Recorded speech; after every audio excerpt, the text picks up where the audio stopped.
Happy Wednesday to the people. It's me, Bobby. I'm back here at the comic shop at 204 Comics in Winnipeg, Manitoba, Canada. It is May the 13th today. And as usual, we've got some fun things to talk about on the channel today. Notably, I've been working on a project that I guess it's time for me to kind of share with the people here. It's nothing too crazy, but it's more of a personal indulgence than anything, as I'm sure you could tell from the thumbnail and the title of the video. I have been trying to trade up comic books for quite a while now. I want to say about 3 years. It's not something I'm doing every single week, actively looking for books I can trade up to other people that I know. But over the last 3 years, I've done a handful of trades. I kind of set a goal for myself that I would, let's say, it's kind of like that old video that you've probably seen on YouTube before, that guy who like trades a paperclip for a mansion. Similar concept, but with comics. So I'll tell you what this looks like. I don't have a picture of every book that I traded. I regrettably did not take all those pictures as I was doing this, but I do have the first book and a couple others in there, and I'll put some up on the screen here of the books that I have traded so far. Just stock photos though for some of them. Anyway, so about well, let's go down memory lane here a little bit. I want to say at the end of 2023, I think it was, I did a comic show locally here in Winnipeg where I set up a booth, a little table, and I was selling some comics. And while I was there, I thought it would be a fun thing to try and see kind of how far I could go with trading up a book. Of course, this isn't like a true one-to-one trade. I'm always trying to trade up for a book of better value. And I will say as well that I was not afraid to add cash to the equation as part of this journey if I needed it. But here's kind of where we started. So the first book that I had was just one that I had bought. I don't know where I got it from, truthfully. Probably got it from here at the comic shop, probably from Ashley. But it was a Silver Surfer number 14. So if you don't know, as you can probably see on the screen here, that is the first time, if I'm not mistaken, that Spider-Man meets the Silver Surfer. Pretty cool book, but the version that I had, the issue I had, was actually a little rough. It's beat up, wasn't in the best of shape. I think if you see the image there, if you look real closely, I'm pretty confident that I had it maybe a little overpriced. I think I had it at like $40. It's a little, I was a little green at the time. And definitely had overvalued that book, but I was able to trade it for a Star Wars number 47. So that escapes me which key that is off the top of my head. I want to say, is that the Lando Calrissian book? I think it is. I could be wrong. I'm once again, it's no secret to the people. Apparently, I don't know my comics, but Star Wars 47 was the book that I was able to trade to a friend that I had who was set up at the same comic show as me there. I took that book and shopped it around a little bit. I was talking to people who I knew, people who I had dealt with multiple times here at the comic store at the time, or just guys that were, familiar with me. And I traded the Star Wars 47 for a Swamp Thing 153. So that one has it was a little bit of a controversial pick on my part because that cover is fairly, let's just say it's controversial. Cool book though. It was in nice shape from what I remember. I did have a bit of trouble with that one. I brought it to a few people who didn't really want anything to do with it because they only dealt in stuff that was like printed in the 70s. It was a whole ordeal, but eventually I found someone who was willing to do a trade with me if I added in a little bit of cash. So I took that book, the Swamp Thing 153, and I had traded it for an Omega Men Number 3, the first appearance of Lobo. This first appearance of Lobo, though, was actually graded by CGC as a 9.2 grade. Again, I'm trying to trade up to probably the most valuable comic that I can get my grubby little paws on. So I think, if we're doing some math here based on the time, this is late 2023. I think the Surfer book, if I was right, even if I was a little overpriced, $30-$40 book at the time, the Omega Men 9.2 is a little over $100 if I'm not mistaken at the time, maybe a bit more even. A little bit of time goes by after I get the Omega Man 3. I'm thinking, I might wait until they do some sort of casting news about Lobo, because there was kind of rumblings of what was going to happen with DC at that point. This is almost 3 years ago now, so no one was really sure that they were gonna. The rumors were there that Jason Momoa would be cast as Lobo, but nothing confirmed yet.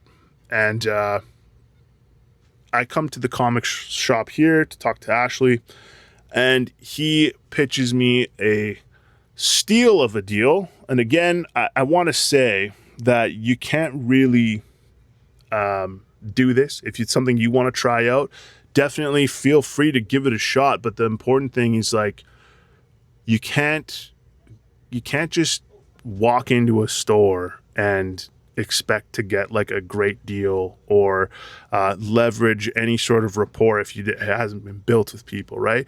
I was able to do all these deals, these trade ups, because these were people that I either had a business relationship with, people who were friends of mine, or somewhere in between at some point or another. And it took a lot of finagling, and I did have to add cash a lot. So in any case, Ashley's my best friend of 15 years. So, he had a great deal for me, and I traded the Omega Man 3, the graded 9.2, for a raw copy of Silver Surfer number 4. It's a little bit rougher of a copy, but you can't find those really in fantastic shape very easily.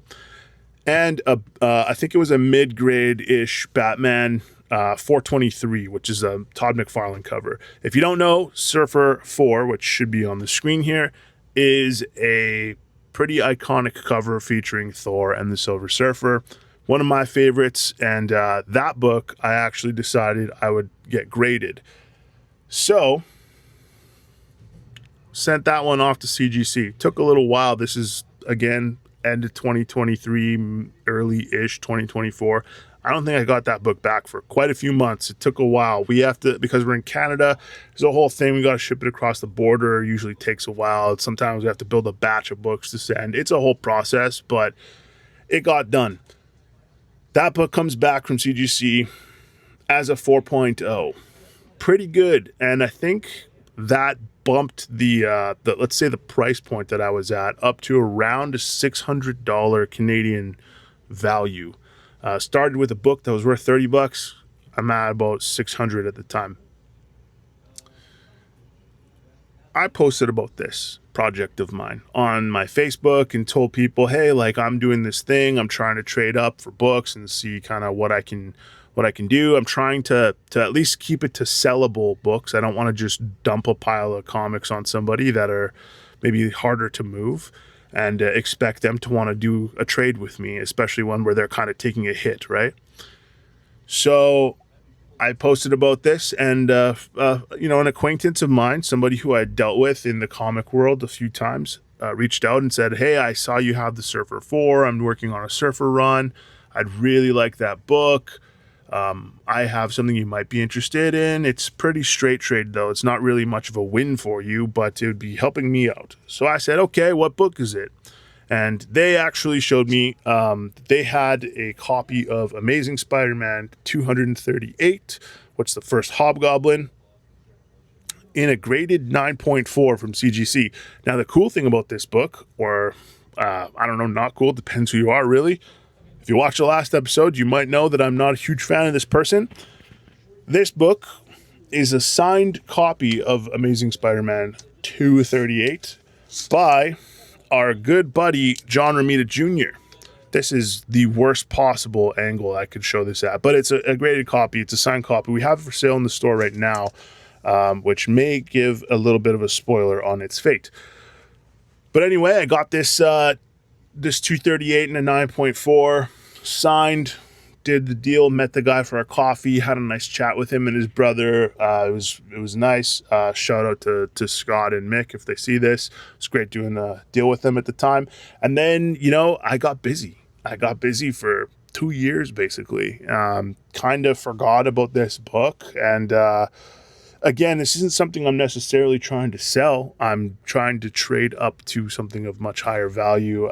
The goal I originally set for myself was that I wanted to be able to say, much like the kid who did the paperclip for a house video, that I traded like a kind of a rough grade, minor key for like the first appearance of Wolverine. So in my heart of hearts, to be true to the goal that I had set for myself, I would love to be able at some point to trade this for a Hulk 181. But where I'm at right now, this is all kind of tied together here. I have made it to a very high grade raw copy, of Amazing Spider-Man 300. This is probably what we would call a near mint copy, a 9.4 if we were to get it graded, but that's where it's at the moment. Pretty cool book in my opinion. I'm not a huge Spider-Man guy. If you watched the last video, you would know that Spider-Man doesn't really do it for me. And the last, 3 out of the handful of these books have been Spider-Man related. So it just goes to show that you might not be a big fan of the character, but if you're a fan of the money side of it all, Spider-Man is always going to kind of reign supreme in a lot of these cases. So what does the future have in store for this project? I call it my trade up book, or my journey book, if you will. The answer is that I don't know.